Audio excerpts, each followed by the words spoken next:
This lad's been painted. Paul, 20 years on, does it feel like 20 years? Definitely, John. Yes. You got shot up at the back. Thank you. Knife shot again. Yo! Can you get up here? The times were pretty heady, and as you know, Paul was dead. I mean, how heady can you get, you know? Ah! Should be nice.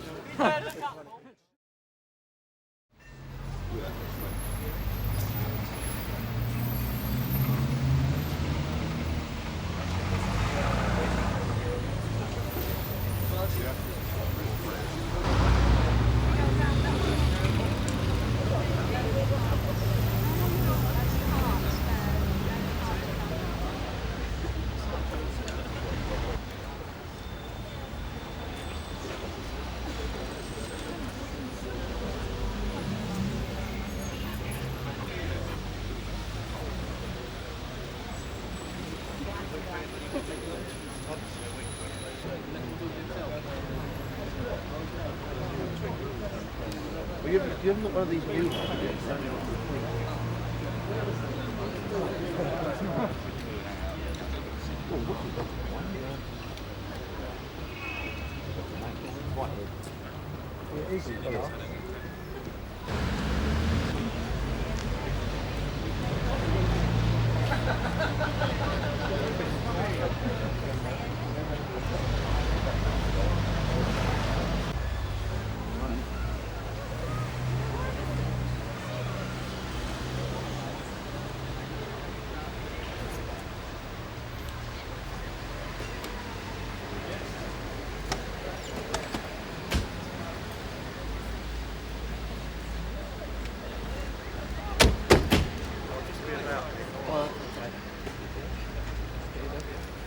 Right. Okay. Right, please. Can you just go a step on the steps, please? Let's do a picture on the steps. Not too high up. Let's go down. Hi, babe. Join in. This side, please, right? Right. Right, look straight forward. Right, look straight forward. Could you both turn this way for one shot? Lay down. Right. Could you both just turn around this way for one picture? Why? I'm just here. Both of you, could you come round? Thank you. That's great, thank you. I'm just here this way. Thank you. If you would.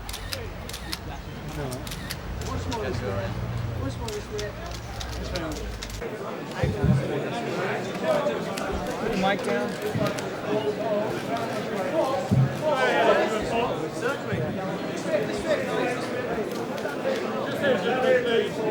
Just over here.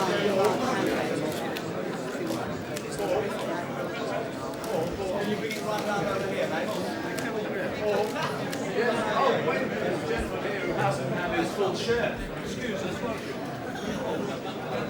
Few words? Yes, I'd just like to say that it would be nice if John could be here, and Robert Fraser, and Michael Cooper, and Mal Evans, and a lot of friends who can't be here today. It'd be nice if they could have been here to see this. Yeah.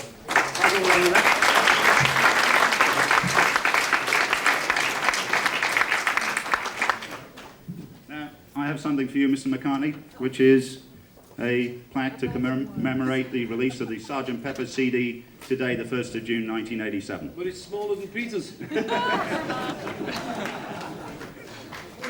Thank you, Rupert. We'll get you a bigger one in about one. Public speaking, I've got a little piece of paper here. I'd like to say a couple of words. I'd like to say, was it really 20 years ago? Yes. You got shot up at the back. Thank you. Now, serious for a second. I'd just like to say, you know, what has changed in the 20 years since we were working here last? It seems to me that the issues are still basically the same. I mean, then we wanted an end to apartheid in South Africa, wanted to encourage peace on earth, we wanted some love and understanding between people everywhere. So now, what have we learned? If anything, the change comes slowly. Let's keep our faith and keep pushing and pray that we have better news to report 20 years from today. Thank you. All right!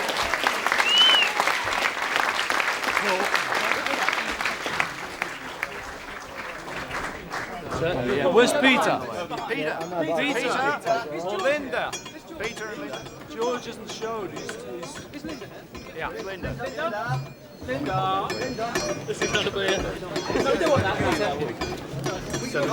I would. Put our awards down. Come on, darling. All right, that's cool. All right. This lad's been painting. Design this. No way. Okay, lads. One big bite. Paul. Please, Paul, two get up bites. here, Take a bite now, loves. Peter.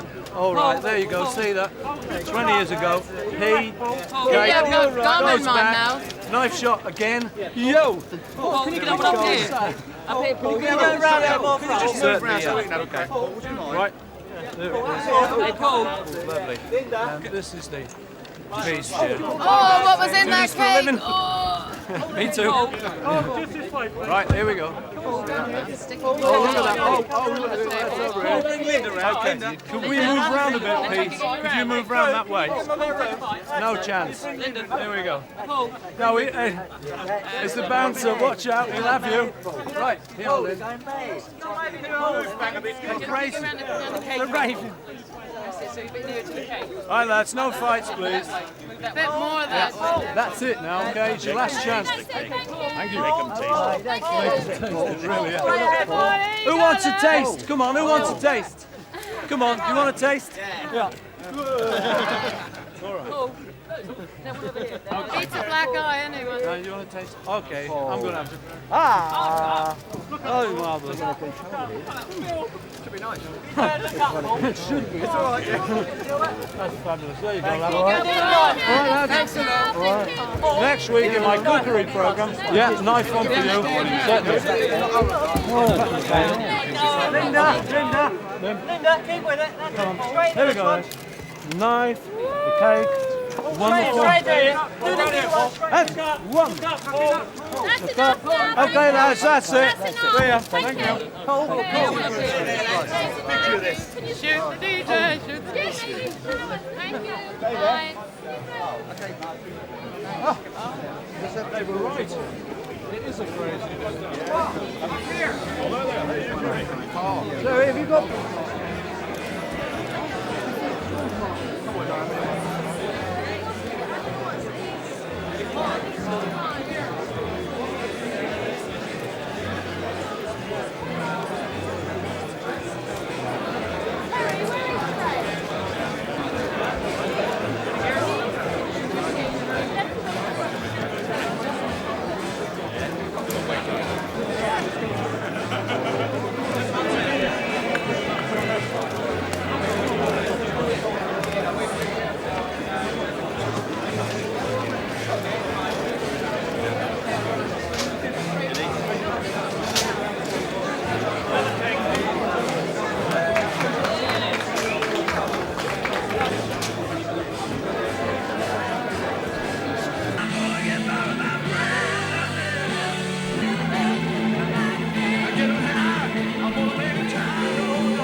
Turn over.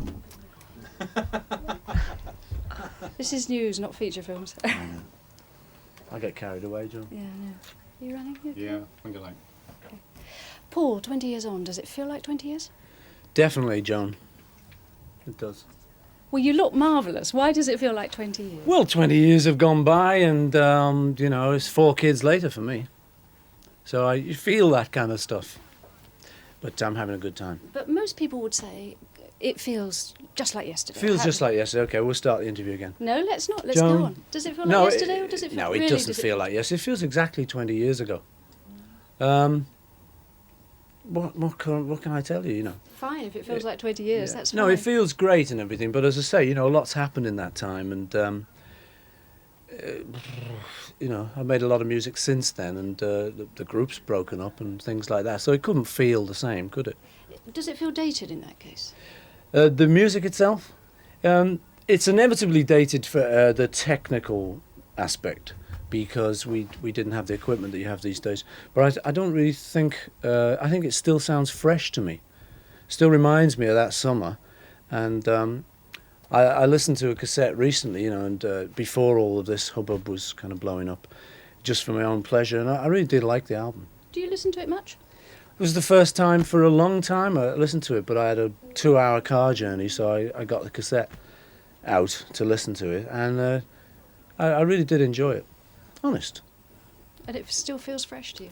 Yeah, it's a kind of different kind of music. You know, I haven't really made any music like that since. It's like a little time warp. None of the other Beatles really made stuff like that. Nobody really made stuff after that. It was just one little thing in its own little time, you know. So it just captures the times. You must have many memories from those times. Is there anything about the Sgt. Pepper that you particularly remember? Any anecdotes, funny? About the Sgt. Pepper thing? Well, I met a fellow recently, and this isn't true, by the way. This is his opinion of it all, though. It shows how things change. I was doing a session, and he was a string player, and he came in and he said, "Oh, he's 20 years ago when I met you." He said, "It was on the Day in the Life session, Sgt. Pepper." I said, "Oh, yeah, really, of course." Anyway, he said, "Well, we came into the studio." He said, and down at the end of the studio there was a table with every kind of drink you could imagine. He said, right, you know, and he was right in there. He said, and then George Martin came in and said, "Gentlemen, this is a Beatles session. And a Beatles session is an exercise in seeing how much money we can spend in 3 hours." Now, that's completely untrue, and I bopped him one. But that's, you know, that's the kind well, of... let's it was have a pretty true story. Was it a weird time? It wasn't really weird for us at the time, because we were young fellas growing up, and I think now, you know, I mean, the kind of people who go to the clubs and who go to all the concerts and stuff, I suppose you could call it weird, but it doesn't feel weird when you're doing it. You know, it felt perfectly normal at the time. And we were having, what seemed to us, a good free-spirited time. We were interested in what we thought were the right things, like peace, love, understanding. Same old subjects that are still with us today, you know, will Nelson Mandela be freed? We were talking about that 20 years ago. So, you know, in a way it feels the same, but hopefully, you know, these things are going to sort of actually change, and we're not going to have to wait another 20 years to see some action. It was at the time considered to be something of a landmark, both for the way it was produced and the messages that you were trying to get across, or that people interpreted that you were trying to get across at the time. Yeah. Do you feel that, looking back on it, that it was a landmark? I think so, yeah. We started off trying to make the album by saying, if we make just another Beatles album, it'll just be the same as the others with different songs. So we wanted to really do something very different. And I got the idea, I started writing this song, got the idea to call the band Sgt. Pepper's Lonely Hearts Club Band, just so that every decision we made on the album would be taken by those people and not us. It was a liberating thing. So we did it that way, so the music turned out different, all the lyrics turned out different. Something like Being for the Benefit of Mr. Kite, which is one of the tracks on it, was actually just taken off a poster that John had in his house. And people wrote meaning into that. You read all sorts of meaning into that. And Lucy in the Sky with Diamonds was read as being an LSD thing, just because conveniently it said LSD. It actually was a picture that Julian, John's son, brought home from school, and when John said, "What's that?" It's like all little kids' drawings. There was a sort of a star up at the top somewhere, and then a couple of people. And this girl floating, and he said, "It's Lucy in the Sky with Diamonds." And John said, "That's a great title." That's actually the truth about that. But the times were pretty heady, and as you know, Paul was dead. I mean, how heady can you get, you know? So that you just rode all of that and you let them get on with that, like you still have to these days. You let the rumours come and go, and you just get on with what you do. You know, we just wanted to do something different. I think we did it. The inevitable question on the inevitable rumour, are the Beatles going to get back? Do something else, the three of you? No, I understand there's been a DJ on the radio sort of saying we've made a new record together. Well, I think I you mean, could open the newspapers every week and there would be there's always some sort of story. rumours. There actually are rumours. I read a couple of weeks ago I'd been seen in a pub with George and Ringo discussing getting back together. Well, it wasn't true, you know, and we haven't made a new record. I like them, we still got on well, and musically it would be great to work together. But we haven't got any plans, you know. So maybe if things loosen up, you know, between us and we just take things easy, it would be nice to get back together just for a bash. Do you think it might happen? Do you think there's a realistic I'd like chance? to think it'd happen, you know, but I think with the pressure, with everyone looking at you and saying, well, the Beatles going to get better, that's the difficulty. So you probably just it might just creep up on us one day and we'll say, why don't we play together? Okay, just back to Sgt. Pepper for a moment. Okay, now. Right. Have you got a favourite track from Sgt. Pepper? Well, I really like the whole album. I like the way it all sort of goes together. But if I had to pick one favourite track, I think I'd choose Day in the Life.